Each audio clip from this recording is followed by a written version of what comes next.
Oui, bonjour à tous. Je salue ceux que je n'ai pas pu saluer à titre individuel, qui sont ici. Donc je vais bâtir mon intervention sur la question de la laïcité en matière d'enseignement. Nous avions convoqué notre première rencontre ici même à Moguio en juin 2018 sur 3 thèmes principaux, dont celui du constat que les cléricaux sont de retour au gouvernement. Où en sommes-nous aujourd'hui, presque 4 années plus tard?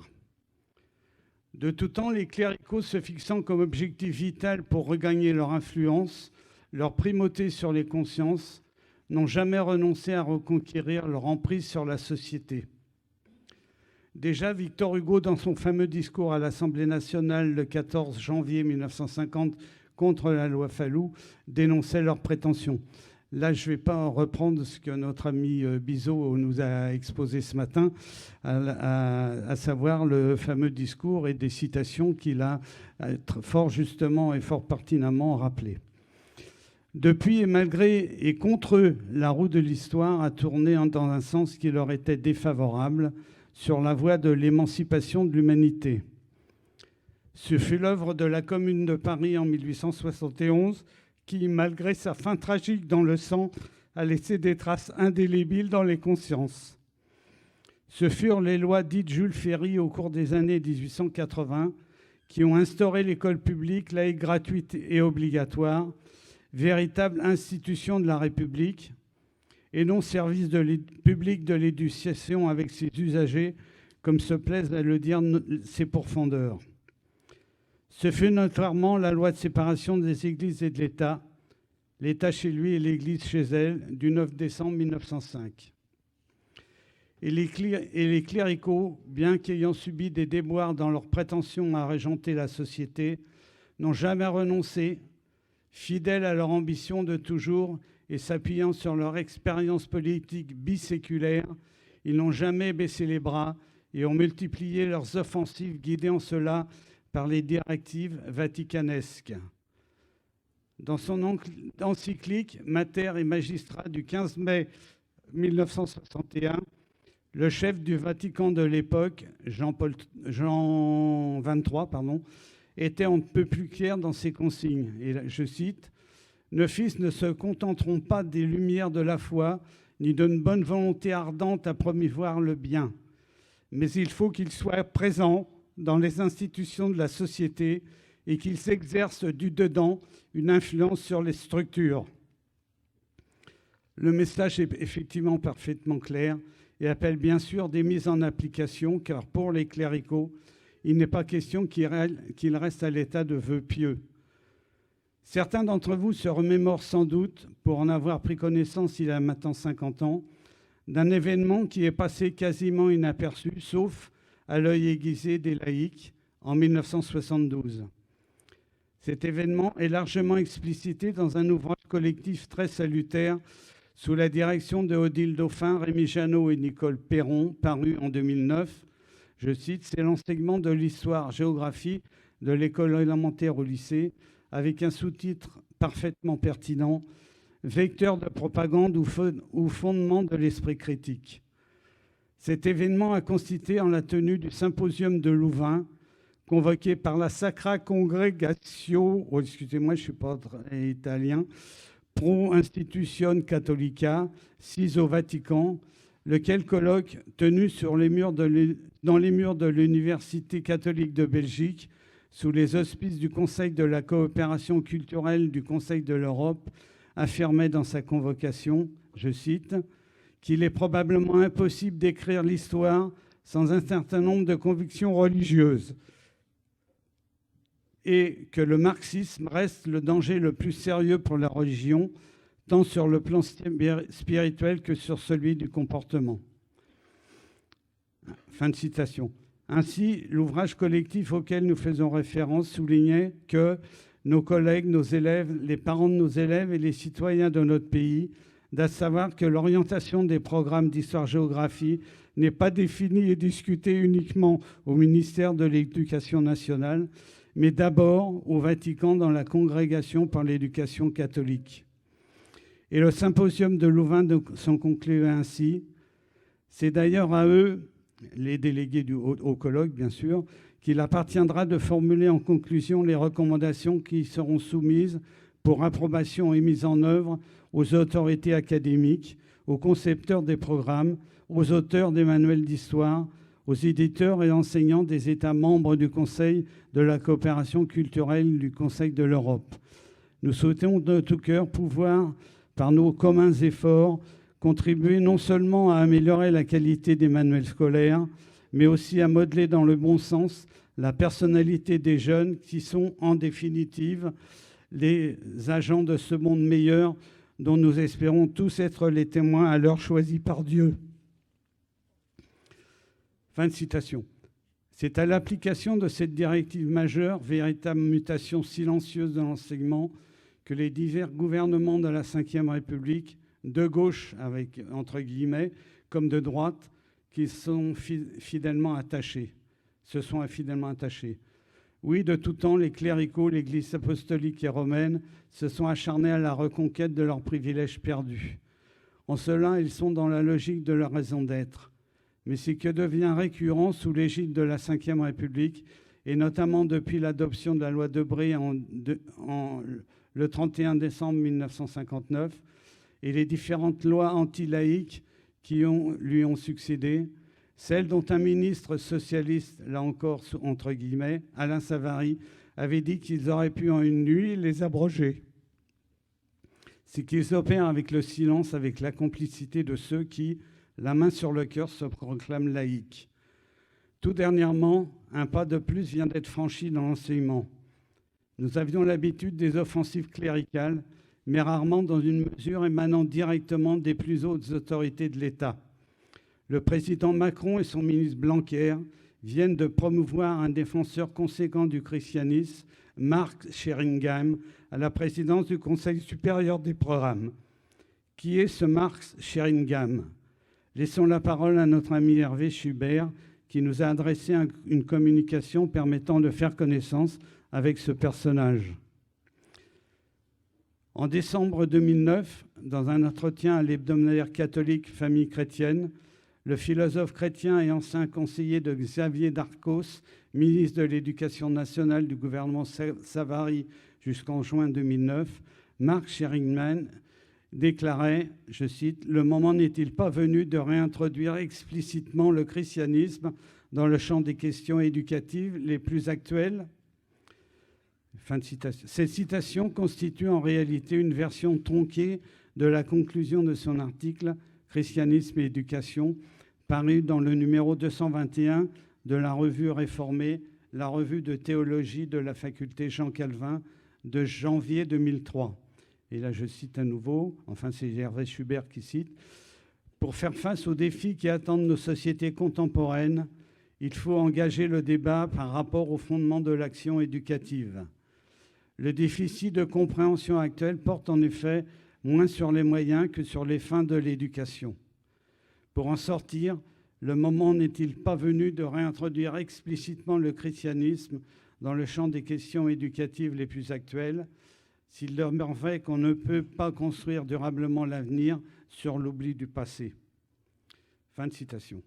À cette époque, Sheringham venait d'être nommé doyen du groupe philosophie de l'inspection générale de l'éducation nationale à compter du 1er août de la même année par le ministre de l'Éducation nationale d'alors, Luc Chatel. 13 années plus tard, dans Le Figaro, daté du 21 février 2022, le même Sheringham est encore plus explicite lorsqu'il déclare que la place du religieux à l'école est un sujet central. Que s'est-il donc passé entre 2009 et 2022 pour que ce haut fonctionnaire en arrive à une telle assurance sur ce terrain très anti-laïque? Il se trouve que quelques jours auparavant, le ministre de l'Éducation nationale du gouvernement Macron, Jean-Michel Blanquer, a nommé Sheringham à la présidence du Conseil supérieur des programmes à compter du 4 février 2022. Lors de la rentrée scolaire de septembre 2021, Blanquer avait préalablement préparé le terrain en prenant en charge une campagne de communication par voie d'affiches destinée à vider la laïcité de son véritable contenu. On a ainsi vu apparaître sur des panneaux dans les villes et dans les écoles de la République 8 affiches officielles. On y voyait des élèves en classe, à la piscine, en cours de PS, à la bibliothèque ou encore à la récréation. Et on pouvait y lire « Permettre à Milan et à Lila de vivre dans des mêmes histoires ». C'est ça la laïcité. Tout faire pour que Inram, Axel ou Ismaël pensent par eux-mêmes, c'est ça la laïcité. Ou encore, permettre à Sacha et Naïssa d'être dans le même bain, c'est ça la laïcité. Cette campagne de Blanquer relevait du pur révisionnisme, puisque la laïcité, c'est la séparation des églises et de l'État, la liberté de conscience et la neutralité de l'État, et donc des personnels des services publics, quant au culte. Ce gouvernement Macron, par l'entreprise de son ministre Blanquer, cherche donc à maquiller la laïcité en semant la confusion, en l'identifiant à l'intégration, le multiculturalisme ou encore le vivre ensemble. En outre, ces affiches ne mentionnent jamais ni les églises, ni les religions, ni l'État. En revanche, en mettant en scène à chaque fois un enfant noir et un enfant blanc, ils renvoient à l'idée que ce seraient certains élèves ou certaines communautés qui pourraient mettre en danger la laïcité. Autrement dit, pour le gouvernement Macron-Blanquer, la laïcité serait-elle menacée par les élèves qui ne seraient pas français de souche et dont la couleur de peau et ou le prénom renverrait nécessairement à une appartenance religieuse incompatible avec la laïcité? Et ne serait-ce pas une religion particulière qui serait visée implicitement, à savoir la religion musulmane? On retrouve ici la grille d'analyse si chère à l'Américain Samuel Huntington, ancien membre du Conseil national de sécurité de la Maison-Blanche à l'époque de Jimmy Carter, qui, dans son Choc des civilisations, c'est un ouvrage qu'il a écrit en 1996, prétendait que l'antagonisme de classe aurait prétendument laissé la place, consécutivement à la chute de l'URSS, à un antagonisme fondamental entre les civilisations religieuses et plus particulièrement entre l'islam et le christianisme. L'idéologie d'Huntington et l'idéologie du monde de production capitaliste arrivée à son stade putréfié actuel. Elle est destinée à masquer la véritable cause des conflits qui secouent la planète. La globalisation capitaliste qui, en même temps qu'elle détruit la planète au nom du diktat du profit, uniformise le monde sous la seule culture de la logique militaro-technique financière. Nouvelle mouture de l'alliance du sable, du goupillon et du coffre-fort. C'est avec cet éclairage que l'on peut comprendre la mission assignée par Blanquer à Sheringham. Et pour la connaître, nous pouvons nous fier au très catholique quotidien La Croix, qui connaît bien son affaire en la matière et qui précise le 13 janvier 2022 que Sheringham avait plaidé pour une introduction bienveillante de l'étude du fait religieux et du christianisme à l'école. En intronisant Sheringham responsable de l'élaboration des programmes, Blanquer et Macron préparent donc très clairement une nouvelle offensive anti-laïque de grande envergure. D'ailleurs, le président Macron ne déclarait-il pas le 23 décembre 2021 dans l'hebdomadaire Ouest France : « Je crois profondément qu'il peut exister des continuités entre Dieu et la science, religion et raison. » Ce gouvernement a choisi un orfèvre en matière d'atteinte à la laïcité, puisqu'en 2004 et 2005, il a été conseiller pédagogique auprès du ministre de l'Éducation nationale, François Fillon, puis de 2007 à 2009, auprès de Xavier Darcos, au même ministère. En 2008, il a ainsi participé à la réforme des UIFM, ainsi qu'au changement des programmes d'enseignement de l'école primaire. Auparavant, entre 1989 et 1998, Marc Sheringham était le président du conseil de la faculté Jean Calvin, institut privé de théologie protestante et évangélique d'Aix-en-Provence.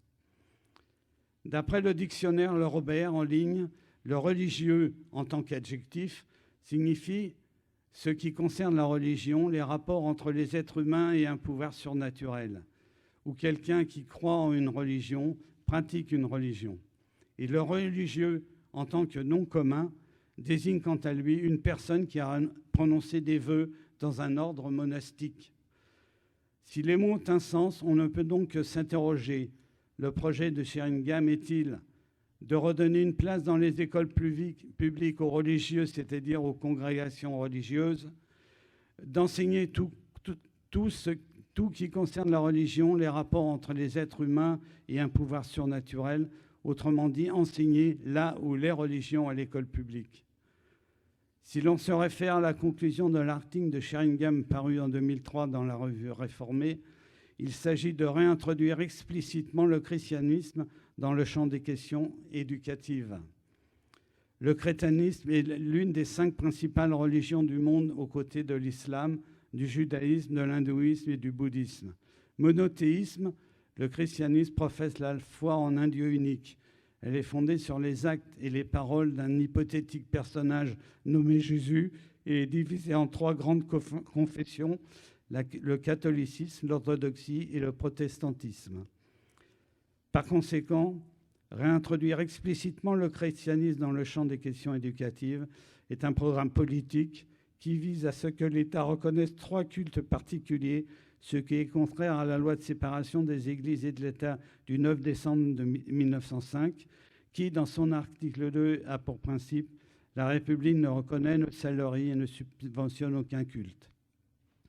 De plus, réintroduire explicitement le christianisme dans le champ des questions éducatives, c'est finalement introduire le choc des civilisations à l'intérieur des écoles, c'est donc détruire la laïcité. Nous, laïcs, nous défendons la séparation des églises et de l'État et qui défendons la liberté de conscience, devons combattre avec la plus grande clarté et la plus grande fermeté ce projet réactionnaire. Tous ces éléments, Macron et Blanquer ne peuvent l'ignorer. C'est donc en toute connaissance de cause qu'ils promeuvent Marc Sheringham. Mais Marc Sheringham n'est pas seulement un militant convaincu d'un fondement religieux de toute éducation, principe qu'il mettra en œuvre, nous n'en doutons pas, dans ses fonctions. C'est aussi un militant pour l'école privée hors contrat. Ne craignant aucune contradiction avec sa mission d'inspecteur général, il intervient comme formateur en janvier 2020 pour l'association Créer son école, fondée par Anne Coffinier dans le but d'aider à la création d'écoles privées hors contrat. En 2020, la même Anne Coffinier a fondé Kairos, présidée par Xavier Darcos, dont le but annoncé est de soutenir financièrement les écoles privées.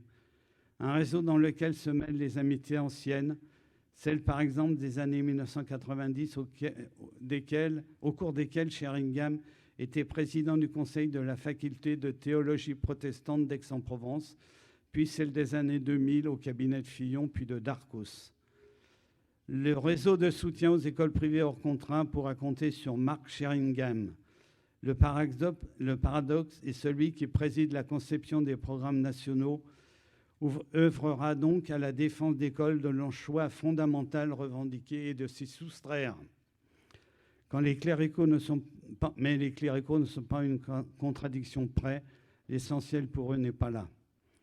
Il nous revient, comme il revient à tous les défenseurs de la séparation des églises et de l'État, de la séparation des églises et de l'école, de tous les défenseurs de la liberté de conscience, à tous les défenseurs de l'école, institution de la République, de combattre avec la plus grande clarté et la plus grande fermeté le projet réactionnaire de Macron, Blanquer, Sheringham, comme le suggère notre ami Henri Schubert dans sa communication.